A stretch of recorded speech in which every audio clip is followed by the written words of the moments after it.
बिस्मिल्लाहिर्रहमानिर्रहीम। अस्सलाम वालेकुम dear students of 8th class. उम्मीद है आप लोग ठीक होंगे और सेहत से होंगे और गॉड ब्लेस यू ऑल। अल्लाह ताला सेहत से ही रखे और खैरियत रखे। आज जो पोइम हमने पढ़नी है वो जॉन कीट्स के बारे में है। जॉन कीट्स एक पोइट ऑफ नेचर के बारे में और पोइट ऑफ ब्यूटी भी इसे कहते हैं। दोनों का ब्लेंड होता है यहाँ पर और मिक्सर। और सबसे पहले पोइम शुरू करने से पहले मैं पोइट के बारे में पढ़ता हूँ ताकि आपको एक आइडिया मिल जाए कि पोइट की थीम पॉइंट क्या है, यानी उसका माइंड किस तरफ जाता है। जॉन कीट्स जो कि 1795 में पैदा हुआ और 1821 में डेथ हो गई, is considered one of the greatest of English poets.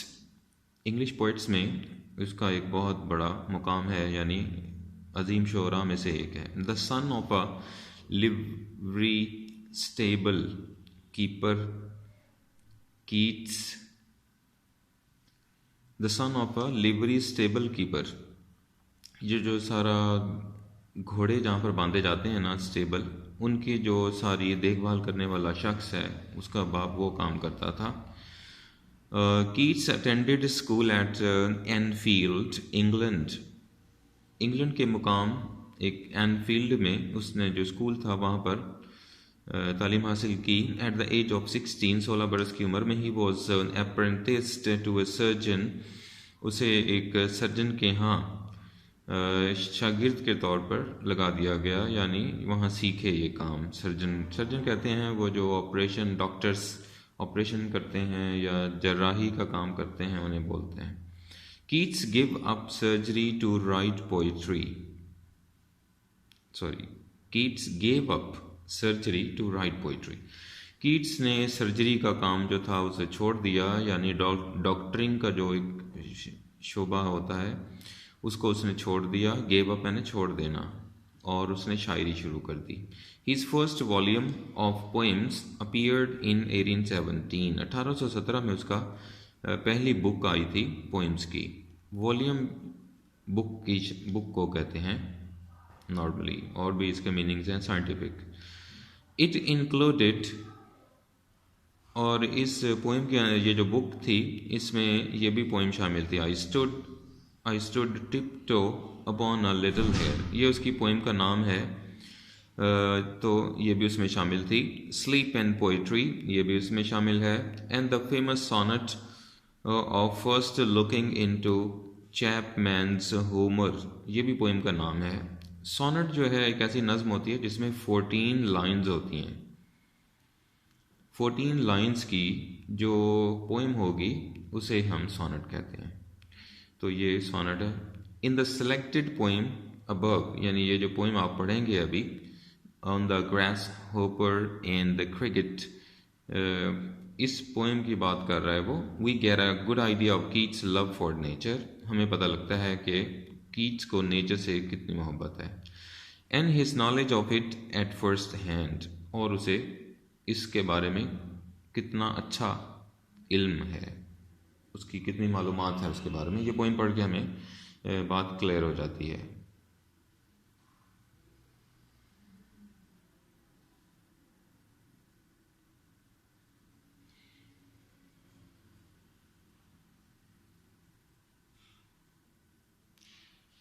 Ji next आप वर्ड्स मीनिंग की तरफ फोकस करेंगे और इसके वर्ड्स मीनिंग देखें। On the grass hopper and cricket, grass hopper ये जो आप तस्वीर में आप ये देख रहे हैं इसे कहते हैं ग्रास हॉपर, और क्रिकेट जो है वो इस तरह का होता है, लेकिन वो एक ये ज़रा ग्रीन कलर का भी होता है, लेकिन नॉर्मली जो पाकिस्तान में अगर आपको नज़र आएगा तो वो लाइट अर्थली कलर जो होता है ना, ऑफ वाइट सा, उस तरह का ज़रा brown light, very lightest brown, उस तरह का, यानी ये जो कलर आपको हल्का हल्का सा नज़र आ रहा है इस तरह का कलर होता है, या स्किन कलर आप कह सकते हैं। स्किन कलर में ये नज़र आता है, तो आपने इसका ध्यान रखना है।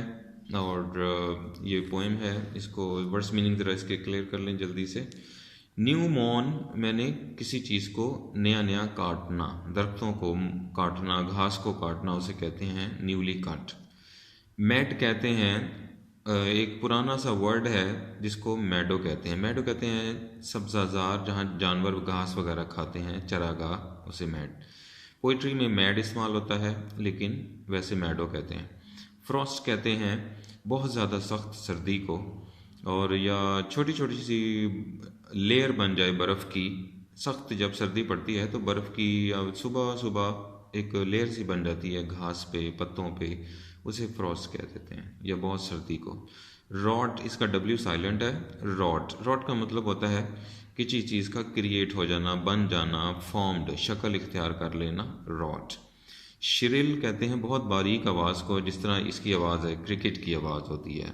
क्रिकेट को उर्दू में झींगर कहते हैं, अगर आप याद रखें। घर में जो बहुत सारे निकल आते हैं, नज़र आते हैं, इसलिए झींगर हम लोग कहते हैं क्रिकेट। ये इसके बेटा मीनिंग्स हैं, इसको आपको ध्यान में रखना है। पोइम का जो टेक्स्ट है, इसकी लाइट सी सेंट्रल आइडिया मैं आपके सामने रखता हूँ ताकि हमें पोइम क्लियर हो।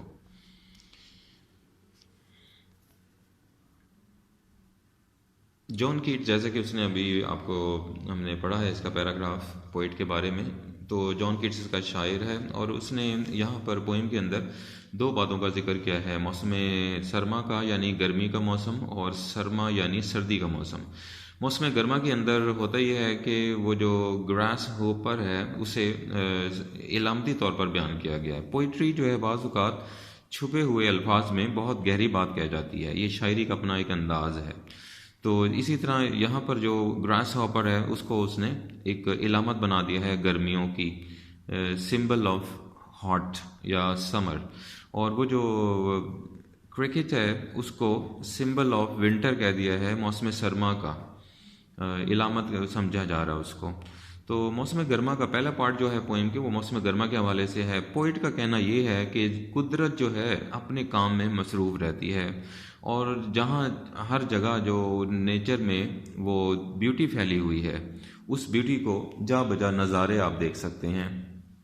और वो कहता है कि नेचर जो है वो सॉन्ग जो है अपना जारी रखती है, कभी परिंदों की शक्ल में, कभी हवाओं की शक्ल में, कभी बारिश की शक्ल में, कभी तूफ़ानों की शक्ल में।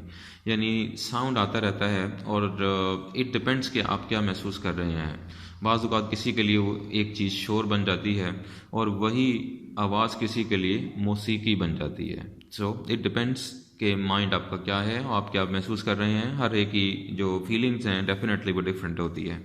सो इसी लिहाज से शायर की निगाह से और शायर के एहसासात का अगर हम ध्यान रखें, तो शायर अपने हिसाब से सोचता है, उसके हिसाब उसके अपने आइडियाज़ होते हैं। So this is the reason इस पोइम के अंदर भी उसने इन दोनों नॉर्मल जो इंसेक्ट्स हैं, हशरात हैं, कीड़े हैं, उनके ज़रिए नेचर के एक राज को उसने बताया है कि ये असल में सिंगिंग होती है, और वो नेचर को मशहूर रखते हैं, गूंजता हुआ रखते हैं अपने सॉन्ग्स के ज़रिए।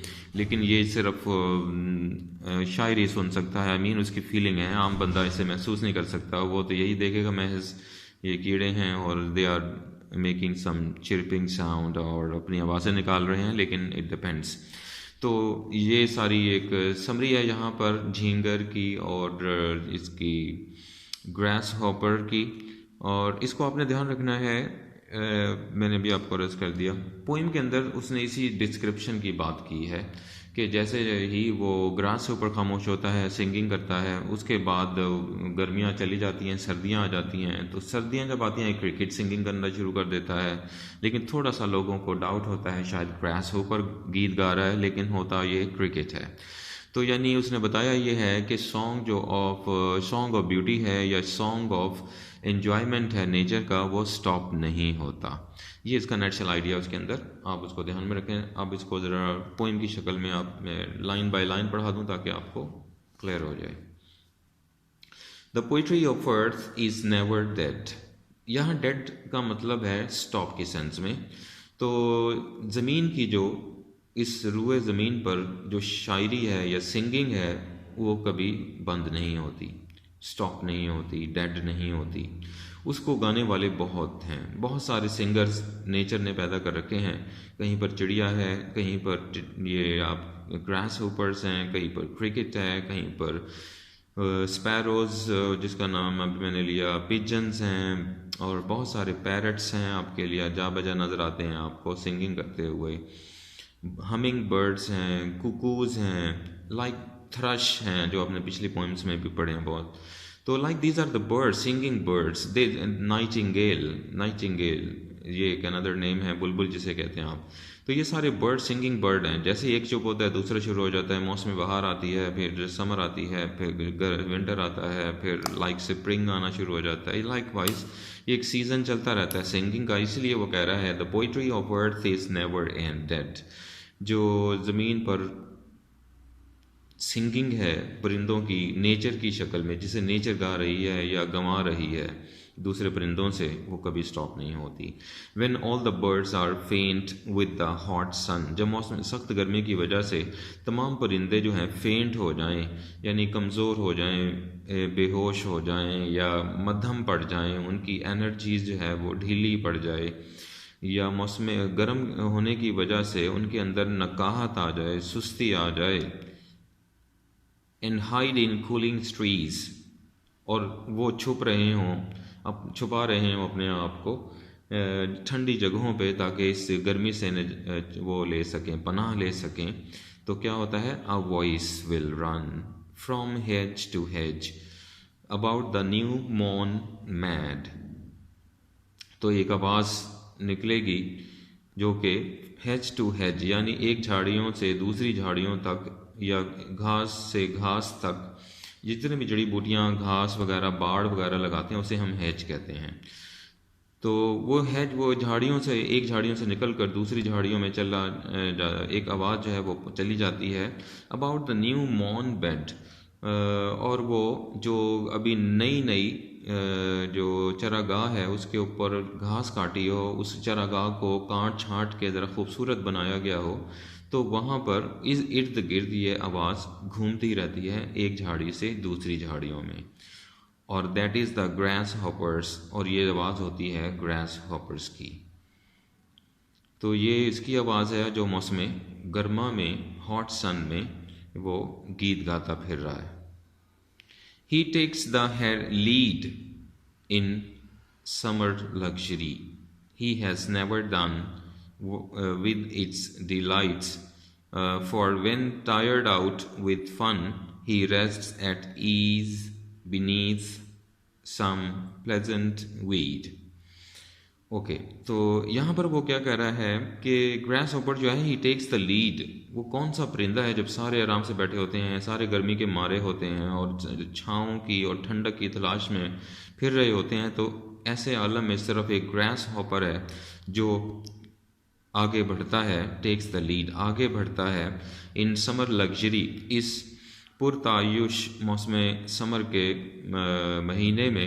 हालांकि सरमा मीन यानी ये नहीं होता कि गर्मा जो है मौसम गर्मा, समर गर्मियों में सिर्फ बुरा ही हाल होता है, लेकिन मौसम गर्मा की अगर शाम को हम देखा जाए तो अमूमन हम लोग भी, इंसान भी बाहर फिरते हैं शाम के वक्त और मौसम अच्छा महसूस करते हैं ठंडक लेने के लिए या थोड़ा सा फ्रेश होने के लिए। तो इसलिए समर लग्जरी भी है, सिर्फ हॉट सन ही नहीं है इसके अंदर, ये भी ध्यान रखें। He has never done with its delights, with his delights. वो जो खुशी का इजहार कर रहा है गीत गा गा कर और गाता चला जा रहा है पूरे मौसम गर्मा में, हॉट समर में, तो वो कभी थकता नहीं है, नेवर डन, वो स्टॉप नहीं करता।